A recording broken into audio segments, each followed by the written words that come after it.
والی ہے معین غلام دل کا، وہ ہے بحر و بر کے والی، دو جہاں میں ایسا آقا کوئی تھا نہ ہے نہ ہوگا، دو جہاں میں ایسا آقا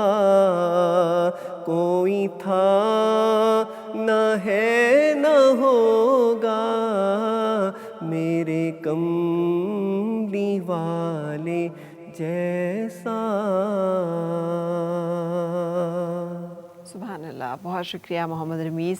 اور پروفیسر صاحب، جیسے رمیز صاحب نے ابھی جو نعت رسول مقبول صلی اللہ علیہ وسلم فرمائی ہے، واقعی رسول پاک صلی اللہ علیہ وسلم احسن درجے پر فائز ہیں، کمال حسن اخلاق جو ہے اس سے مزین کیے گئے۔ اب جب کہ ہم وائنڈ اپ کر رہے ہیں اپنی اس ساری جو گفتگو ہم نے کی ہے، بتائیے گا ہمیں کیسے سیکھنا ہے رسول پاک صلی اللہ علیہ وسلم کی حیات طیبہ سے، کن سورسز سے انفارمیشن لینی ہے، اور پھر جو انفارمیشن ہمارے پاس ہے اس پہ عمل پیرا ہونے کے لیے کیا کرنا ہے؟ جی، سب سے پہلے تو اللہ کا شکر ادا کرتے ہیں کہ جس نے ہمیں یہ موقع دیا کہ ہم سیرت کے گلشن کی خوشبو سے اپنے آپ کو معطر کرنے کا موقع اللہ تعالیٰ نے ہمیں دیا، اور یہ رمضان کی بابرکت ساعتیں، اور آپ نے بہت اہم بات کی ہے کہ یہ اہم ہے کہ ظاہر ہے ہمارے پاس مختصر سا وقت ہوتا ہے اور اس میں ہم چند پھول ہی چن سکتے ہیں، لیکن آج کل ہمارے پاس بہت سارے ذرائع ہیں،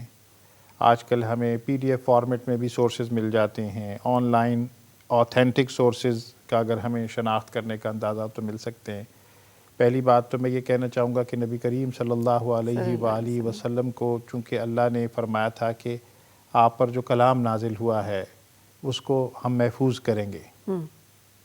اللہ نے اس کا ذمہ لے لیا تھا، تو پھر اس کلام کو محفوظ کرنے کے حوالے سے آپ شخصیت، ایسی شخصیت جن کے بارے میں آپ نے کہا کہ آپ احسن، اکمل، مکمل، وہ ساری جو سپرلیٹو ڈگریز ہیں وہ آ کے یہاں پر ختم ہو جاتی نبی کریم صلی اللہ علیہ وسلم کے قدموں میں۔ یہ ہم تک پہنچا کیسے ہے؟ تو میں ایک بات عرض کروں گا کہ سب سے پہلا جو کام ہوا نبی کریم صلی اللہ علیہ وآلہ وسلم پر، وہ مغازی رسول اللہ صلی اللہ علیہ وسلم کے حوالے سے ہوا، اور وہ حضرت عروہ بن زبیر نے اسے مرتب کیا۔ حضرت عروہ خود تابعی ہیں، لیکن ان کے والد گرامی حضرت زبیر بن العوام نبی کریم صلی اللہ علیہ وسلم کے چچیرے بھائی ہیں۔ حضرت عروہ کی جو والدہ ہے وہ حضرت اسما بنت ابی بکر ہیں، اور حضرت عائشہ ان کی خالہ ہیں، اور براہ راست ان سے اکتساب فیض انہوں نے کیا ہے۔ تو گویا نبی کریم صلی اللہ علیہ وسلم سے بالکل ان لوگوں کے ذریعے جنہوں نے خود دیکھا تھا وہ مغازی کی کتاب مرتب کی، جو کہ اب ادارہ ثقافت اسلامیہ لاہور نے اس کا اردو ترجمہ اور اس کی تشریح وہ چھاپی ہوئی ہے۔ تو ایک تو ہماری لائبریریوں کی وہ زینت ہونی چاہیے، اور پھر اس کے بعد سیرت ابن اسحاق ہے، سیرت ابن حشام ہے، ابن سعد ہے، یہ وہ آتھینٹک سورس، یہ سارے اردو زبان میں موجود ہے، ترجمہ۔ مگر ڈاکٹر صاحب علم تو ہمیں ہے ہی کہ نبی آخر الزماں جو ہیں وہ صادق بھی تھے، وہ امین بھی تھے، وہ ہمدرد بھی تھے، وہ غم گسار بھی تھے، وہ عفو درگزر اور صبر و برداشت کے پیکر بھی تھے، وہ صلہ رحمی بھی کرتے تھے، وہ دشمنوں کو بھی معاف فرماتے تھے۔ آپ صلی اللہ علیہ وآلہ وسلم جو ہیں ان کے علم کا کیا معیار تھا، آپ غیر مسلموں کے ساتھ کیسے پیش آتے تھے، یہ سب ہمیں معلوم ہے۔ مسئلہ تو ہمارے عمل میں ہے کہ تو اس مسئلے کو کیسے سدھاریں؟ اس مسئلے کو سدھارنے کا جو سب سے مجرب نسخہ ہے وہ یہ ہے کہ جس سے ہمیں محبت ہوتی ہے اس کا ذکر ہم بہت کرتے ہیں، جب ذکر کرتے ہیں تو پھر اس اورا میں چلے جاتے ہیں۔ تو سب سے آسان نبی کریم صلی اللہ علیہ وسلم کی ذات بابرکات سے کنیکٹ ہونا، عمل کی تو اس کے بعد آتی ہے جو اسٹیج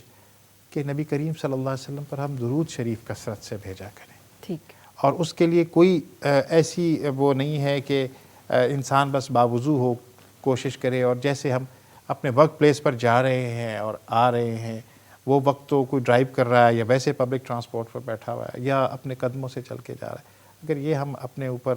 لازم کر لیں کہ ہم درود شریف کے تحفے بھیجا کریں گے، تو پھر اس سے کیا ہے کہ انسان جب نام لیتا ہے زیادہ، اور یہ ایک واحد ایسا عمل ہے کہ جس میں اللہ رب العزت بھی وہی کام کر رہے ہیں، ان اللہ و ملائکتہ یصلون علی النبی، کہ اللہ اور اس کے فرشتے نبی کریم صلی اللہ علیہ وسلم پر درود بھیج رہے ہیں، اور پھر ہمیں حکم دیا گیا کہ آپ بھی بھیجیں۔ یہ کیا ہوگا جب ہمیں اس کا احساس رہے گا؟ تو ایک تو ہم پاکیزگی اختیار کر لیں گے، جو نبی کریم صلی اللہ علیہ وسلم کا سب سے پہلا درس ہے پاکیزگی کا، اور پھر جب خیال رہتا ہے تو خیال رہنے سے پھر یہ بھی ہوتا ہے کہ جو آپ کے اوصاف حمیدہ ہیں ان میں سے کسی ایک کو اپنانے کی کاوش شروع کر لی جائے۔ نبی کریم صلی اللہ علیہ وسلم لین تھے، آپ قول لین سے بات کرتے تھے، جیسے قرآن نے کہا قولوا للناس حسنا، اور پھر آپ صلی اللہ علیہ وسلم نے فرمایا صدقہ کرو، اور کسی کو مسکرا کے دیکھنا بھی صدقہ ہے۔ یہ اس نیت سے یہ کام ہم شروع کریں گے۔ آپ صلی اللہ علیہ وآلہ وسلم نے فرمایا کہ لوگوں کے راستے سے کانٹوں کو ہٹا لو، تو لوگوں کے راستے سے کانٹے ہٹانے کا مطلب آج کے زمانے میں یہ ہے کہ ہم کہیں، ہمارا یہ جو روٹین بن گئی ہے کہ ہم نے جس شاپ سے گروسری کرنی ہے یا کوئی سبزی لینی، ہم اس کے منہ کے سامنے ہی اپنی گاڑی پارک کر دیتے ہیں، یہ نہیں دیکھتے کسی کا راستہ بند ہو رہا ہے۔ تو نبی کریم صلی اللہ علیہ وسلم کے اگر ہم امتی ہیں تو ہم لوگوں کے لیے آسانیاں بانٹیں، راستے ان کے لیے کھولیں۔ پھر اسی طرح سے جو آپ نے ابھی یہ سوال میں آپ نے کہا کہ نبی کریم صلی اللہ علیہ وسلم نے تو اپنے جان کے دشمنوں کو بھی معاف فرما دیا۔ فتح مکہ کے موقع پر آپ نے کہا کہ وَأَنْتُمُ الطُّلَقَاءُ اذْهَبُوا وَأَنْتُمُ الطُّلَقَاء، تم سب چلے جاؤ، تمہیں کوئی پکڑ نہیں ہے، تمہیں کوئی گرفت نہیں ہے، اور تم جو ہے نا بخش دیے گئے لوگوں میں سے ہو۔ پھر کہا کہ میں اپنے بھائی یوسف کی طرح کہتا ہوں لا تثریب علیکم اليوم وانتم الطلقاء۔ یہ اس ہم دیکھیں وہ سارا پیراڈائم، ہم کیا ہوتا ہے کسی کی ایک بات کہیں ہمیں ناگوار گزر جائے تو ہم وہ سارے تعلق جو ہے نا وہ ناطے توڑ دیتے ہیں، بلکہ ہم وقت اسی میں لگے رہتے ہیں کہ اس کو نقصان کیسے پہنچائیں گے۔ تو یہ کیسے ہم، وہ اقبال نے کیا خوب کہا ہے، اور میں سمجھتا ہوں کہ وہ جو اس کے 4 لائنیں ہیں اقبال کی، وہی سب کو جو بھی پڑھتا ہے اس کے لیے مغفرت کا سامان بن جاتی ہے، جس کا مفہوم یہ ہے کہ اقبال کہتا ہے کہ اللہ کو مخاطب کر کے کہ اگر میرا حساب لینا ناگزیر ہو تو میرا نام ہے اعمال نبی کریم صلی اللہ علیہ وسلم سے مخفی چھپا کر مجھے دینا۔ تو یہ اصل میں وہ احساس ہے کہ نبی کریم صلی اللہ علیہ وآلہ وسلم، اور یہ کیسا اعزاز ہے۔ یہاں ایک اور بات جو میرے ذہن میں مان آئی ہے وہ یہ ہے کہ جو اللہ کے نیک بندے یہاں سے گزر جاتے ہیں تو ان کو ہم یہ نہیں کہتے کہ وہ فوت ہو گئے ہیں، ان کا ہم کہتے ہیں وصال ہوا ہے، واصل ہو رہا ہے۔ اور پھر جو آپ دیکھتے ہیں نیک لوگوں کے، جیسے ہم دیکھتے ہیں کہ رومی کا وہ شب عروس منائی جاتی ہے جس دن وہ دنیا سے گئے، یعنی کیوں؟ وہ اللہ اور اللہ کے حبیب سے ان کی ملاقات ہو رہی ہوتی ہے، اور رسول پاک صلی اللہ علیہ وسلم کے آخری الفاظ بھی یا ربی یا رفیق الاعلیٰ، جو آپ صلی اللہ علیہ وسلم جن کے ساتھ دنیا سے رخصت ہوئے ہیں۔ اور دوسری بات یہ کہ وہ اگر وہ منظر، وہ دعا، وہ ندا۔ اچھا ڈاکٹر صاحب، سچے عاشق رسول ہونے کا تقاضا کیا ہے اور اس کی فرض کیا ہے ہم پہ؟ کیونکہ ہم مانے نہ مانے امتی ہیں ہم رسول پاک صلی اللہ علیہ وسلم کے، ہماری ذمہ داریاں کیا ہیں، اور ایک عاشق رسول ہونے کا دعویٰ کرتے ہیں ہم، اس کا کیا تقاضا ہے؟ اس کا تقاضا یہی ہے کہ نبی کریم صلی اللہ علیہ وآلہ وسلم رحمت للعالمین ہے، تو ہمیں اس رحمت کو اپنانا ہوگا۔ ہم کیا باعث زحمت تو کسی کو نہیں بن رہے، وہ رحمت اتنی وسعت ہے اس میں، جیسے اللہ رب العزت نے فرمایا کہ رب العالمین ہے وہ، تو کہا رحمت للعالمین۔ اور رسول پاک صلی اللہ علیہ وسلم نے فرمایا مسلمان وہ ہے جس کے ہاتھ سے، جس کی زبان سے دوسرا محفوظ ہو، دوسرے لوگ محفوظ رہیں۔ ہاں، یہ وہ جب رحمت بن جاتا ہے نا انسان، تو پھر وہ اچھا ایک اور بات جو آپ نے کہا اور میرے نظر میں یہی کہ جو لوگوں کو معاف کر دینے والا ہوتا ہے، جو لوگوں سے بدلہ نہیں لینا چاہتا، جس کو دیکھ کر لوگ کہیں کہ یہ واقعی کس کا امتی ہے۔ اور میں تو یہ کہتا ہوں کہ اللہ کے کلام میں کہا گیا ہے کہ جو اللہ کے نیک بندے ہیں ان کے چہرے روشن ہوتے ہیں، ان کے کچھ جو اللہ کے حبیب صلی اللہ علیہ وسلم کا سچا عاشق ہوتا ہے اس کا تو اورا ہی ڈیفرنٹ ہوتا ہے، اس کے پاس بیٹھ کے ہی آپ کو ٹھنڈک کا احساس ہونے لگتا ہے۔ اور وہ کون لوگ ہیں جو نبی کریم صلی اللہ علیہ وسلم کے راستے پر لوگوں کے لیے خیر بانٹتے ہیں؟ خیر کے طریقے کیا ہیں؟ لوگوں کو شیلٹر پرووائڈ کرتے ہیں، کوئی لوگوں کو فوڈ پرووائڈ کرتے ہیں، اور کچھ نہ کر سکے تو لوگوں کے ساتھ اچھی بھلی بات کرتے ہیں۔ اور جو رزق ہے نا، رزق صرف مال و متاع نہیں ہے، جو خیر کی باتیں یہ بھی تو رزق ہے، اس رزق کو بانٹنا بھی تو یہ خیر کا کام ہے۔ دوسری بات ہے کہ ہمیں ایک کام کر لینا چاہیے کہ ہم جب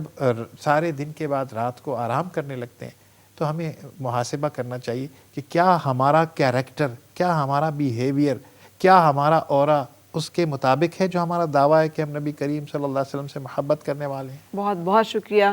پروفیسر ڈاکٹر عبدالباسط صاحب، نہ صرف آج کے لیے بلکہ پورے رمضان المبارک کے لیے آپ میرے ساتھ لیے رہے عزت کی بات، اور ہم نے اس اہم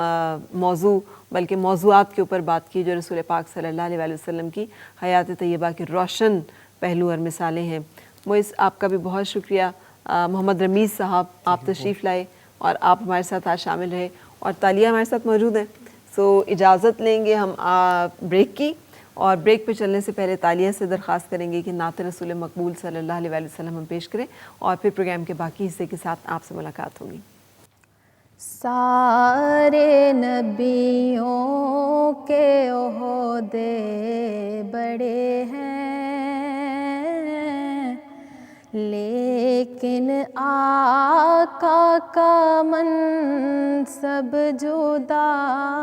ہے۔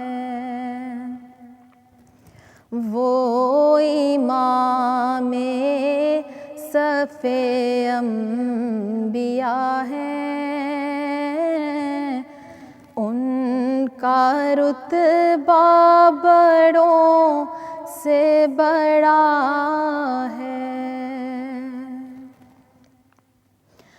وہ جو ایک شہر نور الہدا ہے، جلوہ گاہوں کا ایک سلسلہ ہے۔ وہ جو ایک شہر نور الہدا ہے، جلوہ گاہوں کا ایک سلسلہ ہے، جس کی ہر صبح و شمس و ضحیٰ ہے، جس کی ہر شام بدر و دوجہ ہے۔ نام جنت کا تم نے سنا ہے، میں نے اس کا نظارہ کیا ہے۔ نام جنت کا تم نے سنا ہے، میں نے اس کا نظارہ کیا ہے۔ میں یہاں سے تمہیں کیا بتا دوں، میں یہاں سے تمہیں کیا بتا دوں، ان کی نگری کی گلیوں میں کیا ہے۔ مستقل ان کی چوکھٹ عطا ہو، میرے معبود یہ التجا ہے۔ مستقل ان کی چوکھٹ عطا ہو، میرے معبود یہ التجا ہے۔ کوئی پوچھے تو یہ کہہ سکوں میں، کوئی پوچھے تو یہ کہہ سکوں میں، باب جبریل میرا پتہ ہے، سارے نبیوں کے عہدے بڑے ہیں، لیکن آقا کا من سب جدا ہے۔